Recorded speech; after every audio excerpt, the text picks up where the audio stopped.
kung matatandaan nyo, ito'y dating issue pa nung panahon na si Duterte ay mayor. Dahil mga kababayan, kung matatandaan nyo, parang nag-courtesy call ata etong si Di Umano, mga kababayan ha, etong si kay Waldy Carbonell dito kay Duterte. At parang naghamon mga kababayan, or Di Umano naghamon etong si Duterte ng duelo laban po dito kay Waldy Carbonell. Kaso nga lang ang problema mga kababayan, Di Umano nung pinatulan ni Waldy Carbonell, etong si Duterte ay hindi po sumipot. At ngayon mga kababayan, kung matatandaan nyo, di ba naging mainit na usapin sa mundo ng social media yung kumakalat na quote-in-quote na kung saan kapag ka napalagay sa posisyon bilang Secretary of Defense, etong si Mayor Basti Duterte, ang una niyang gagawin mga kababayan ay ang pulbusin ang norte. Mga kababayan, yun yung una niyang gagawin. And then kumalat ng kumalat yung quote-in-quote na yon hanggang sa napansin nitong si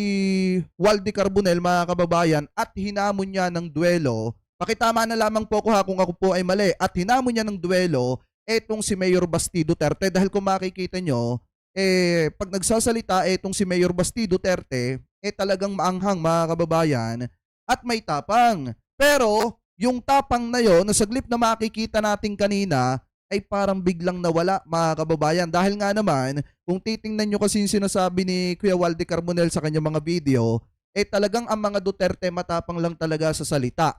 Pero pagka nasa mismong gawa na, mga kababayan, at pinatulan sila nung mga tao na talagang hinahamon nila or di kaya naman yung mga taong sumusopla sa kanila, bigla silang nawawala, mga kababayan. So ngayon, eto pakinggan muna natin yung isang video na nakita natin. Ikini-credit natin to kay Film, Clips, Music, and everything. Mga kababayan, kanya po yan, hindi po yan natin gagawan lamang po natin ng reaction video na kung saan may masasabi dito etong si Kuya Waldy Carbonell about dun sa nakaraan nila ni Duterte na kung saan nagkahamunan nga ng duelo hanggang sa nangyari na ang hinahamon ng duelo ni Kuya Waldy Carbonell ay etong si Mayor Bastina. Kaso nga lang, inindya ni Mayor Basti Duterte etong si Carbonell kanina sa Luneta Park. Ano po, so ngayon ito pakinggan po natin. Hinamon ako ng duelo.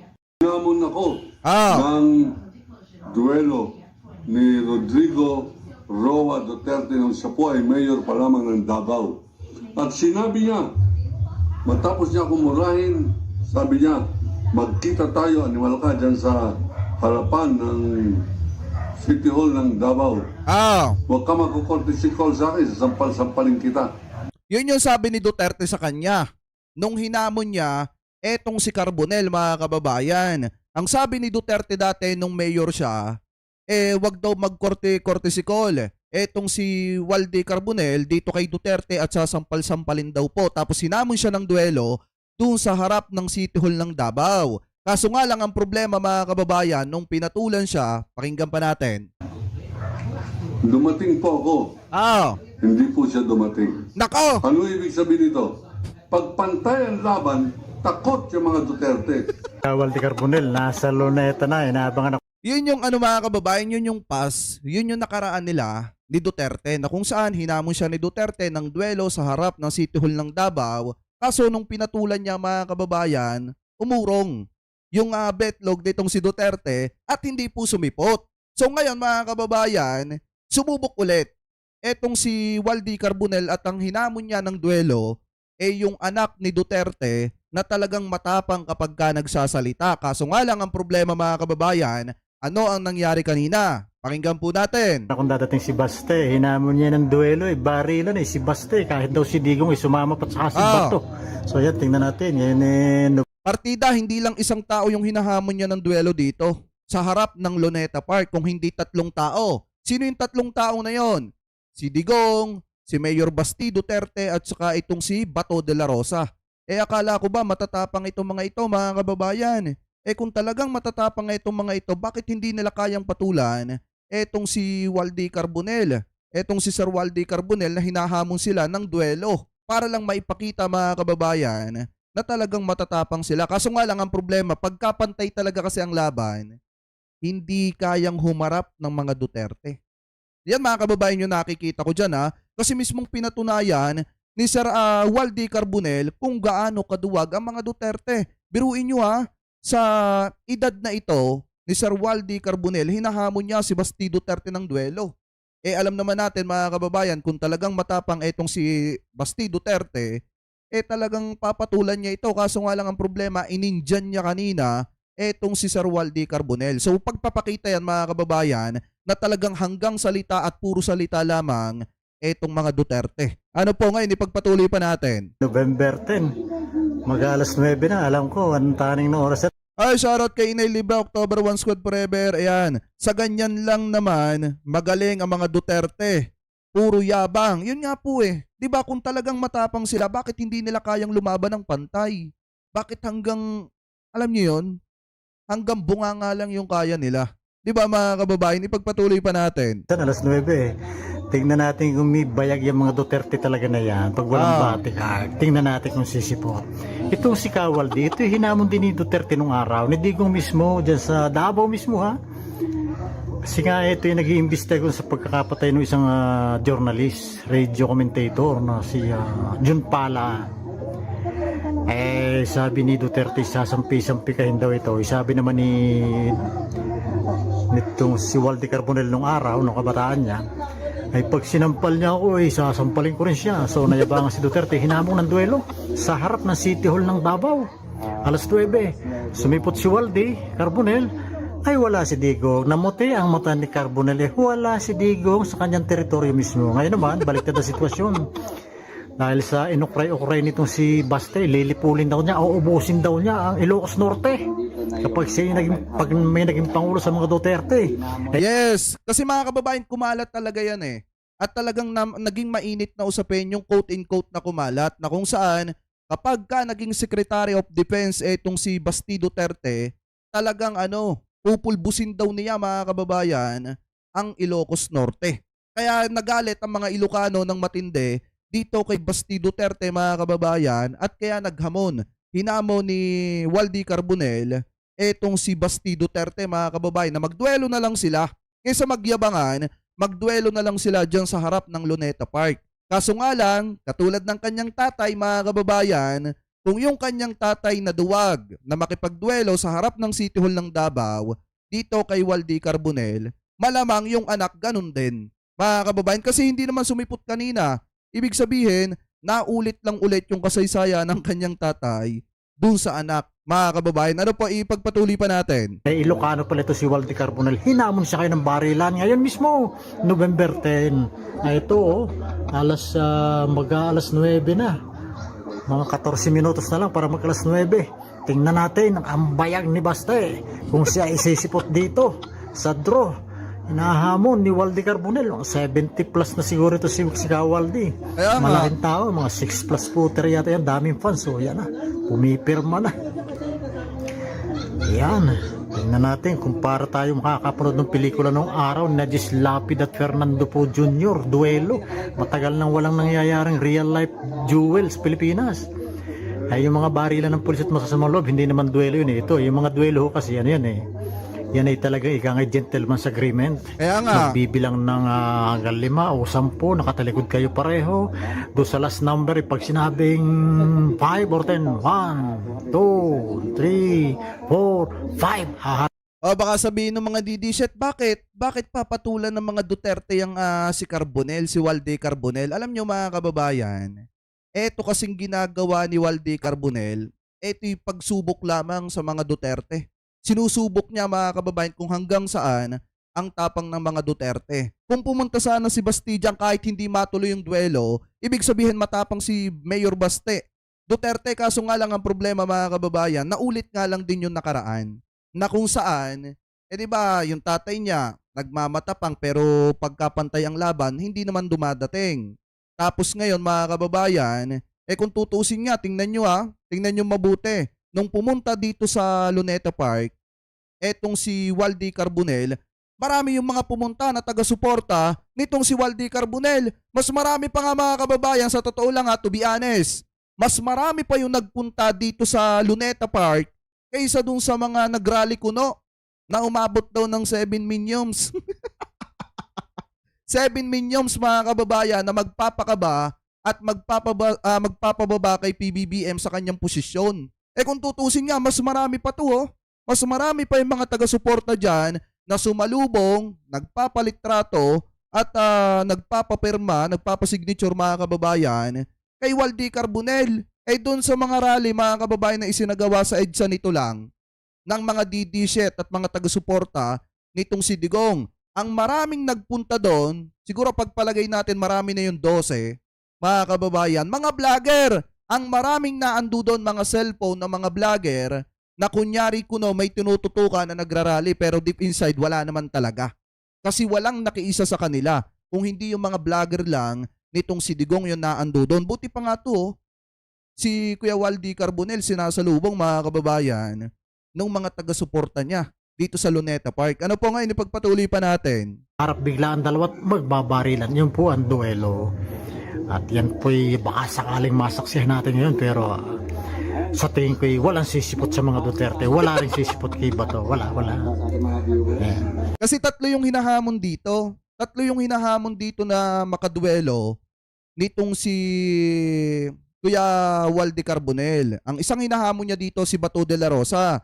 Kung matapang si Bato de la Rosa mga kababayan at kung may bayag siya, dapat pumunta siya dyan.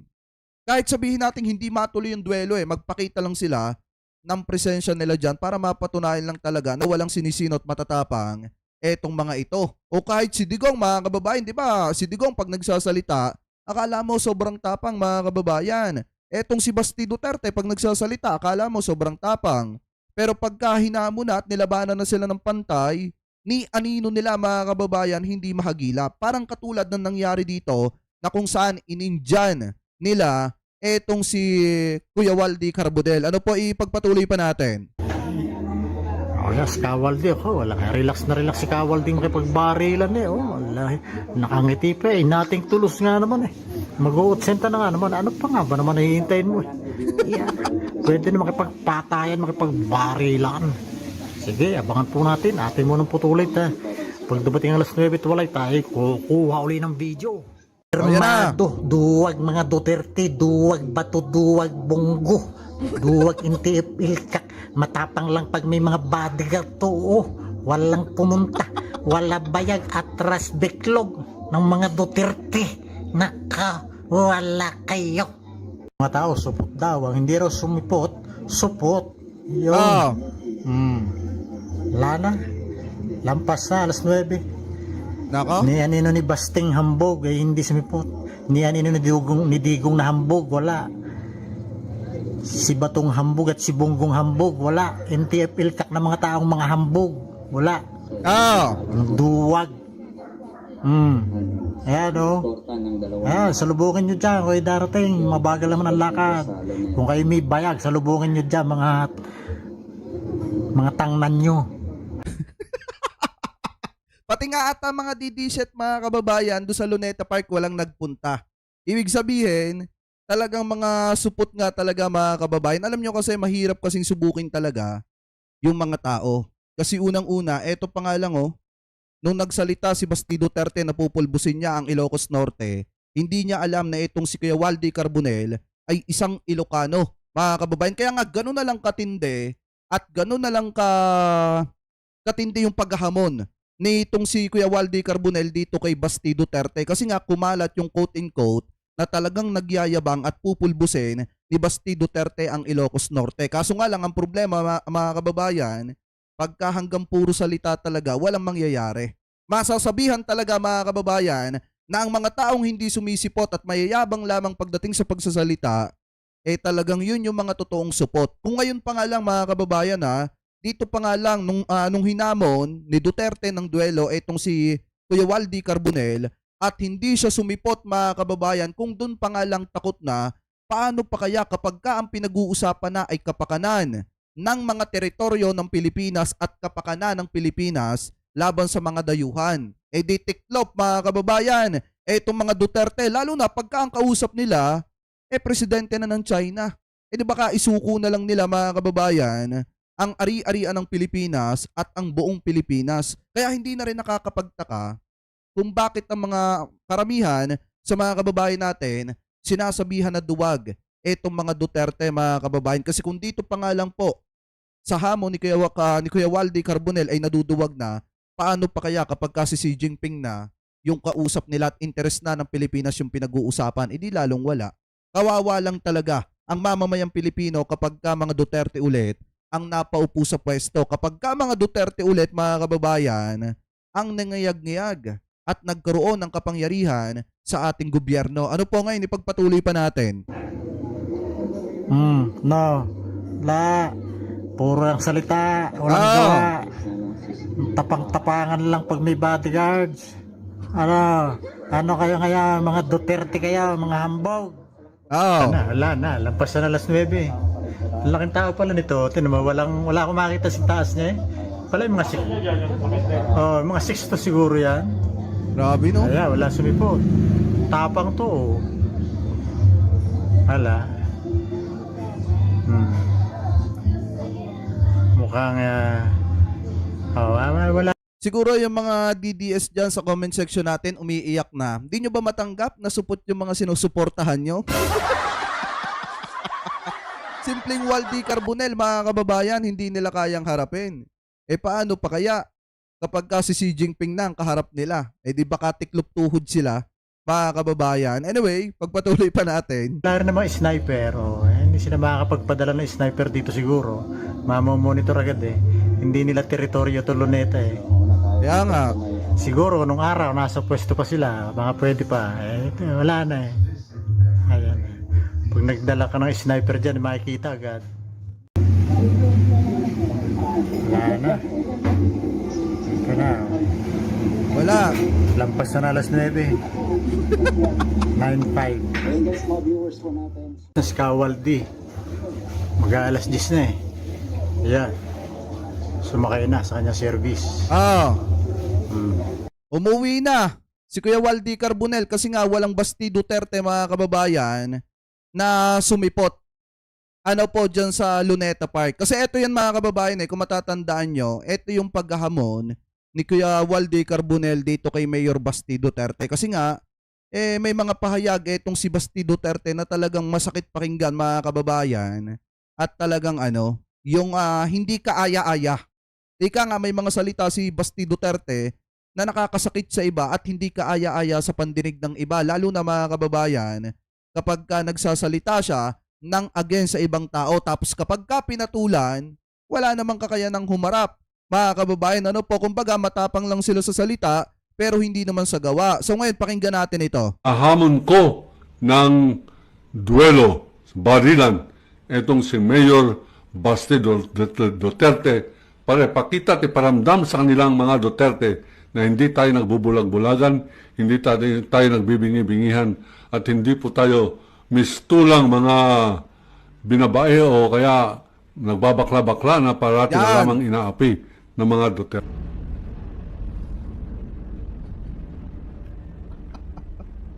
Ang kadahilanan kung bakit hinahamon ko ng duelo si Mayor Basti Duterte ay dahil sa kanyang pagiging Duterte. Masyado naging palalo ang pamilya na yan. Masyadong ultimong patay ay sinasalbahe. Yan! At ang Ilocos Norte binabantaan na kanyang bobombahin at pinaala. Siguro yung isang naging dahilan kung bakit niya hinamon etong si Basti Duterte, mga kababayan, ay dahil sa pagdawit ni Sara Duterte kay Apo Lakay.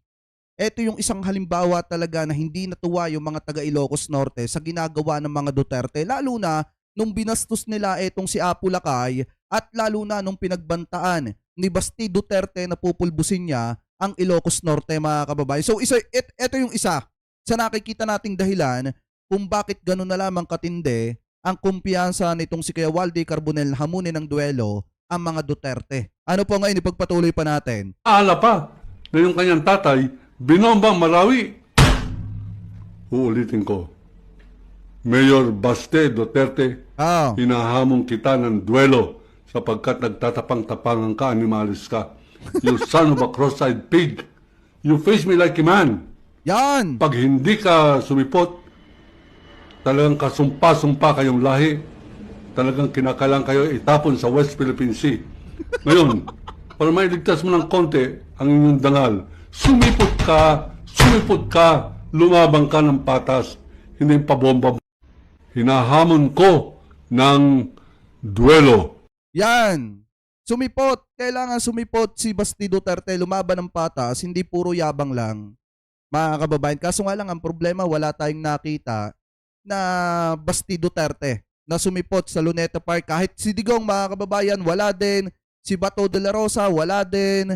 At kahit itong sinabonggo, mga kababayan, mga kaalyado nitong si Duterte, wala din. So ibig sabihin talaga, mga kababayan, tama itong sinasabi dito ni Kuya Waldy Carbonell. Magkakaroon sana ng dangal kahit papaano kung sumipot. Kaso nga lang kung hindi, kasumpa-sumpa. Mga kababayan, yun yung sabi dito. So ngayon, since hindi sumipot, itong si Basti Duterte, ang tingin ng karamihan ngayon, mga kababayan, sa mga Duterte ay takot at husto lamang sa salita at hindi marunong trumabaho sa gawa. Mga kababayan, ano yung trumabaho sa gawa? Harapin yung sinasabi ng may action, mga kababayan. Yun ang wala ang mga Duterte.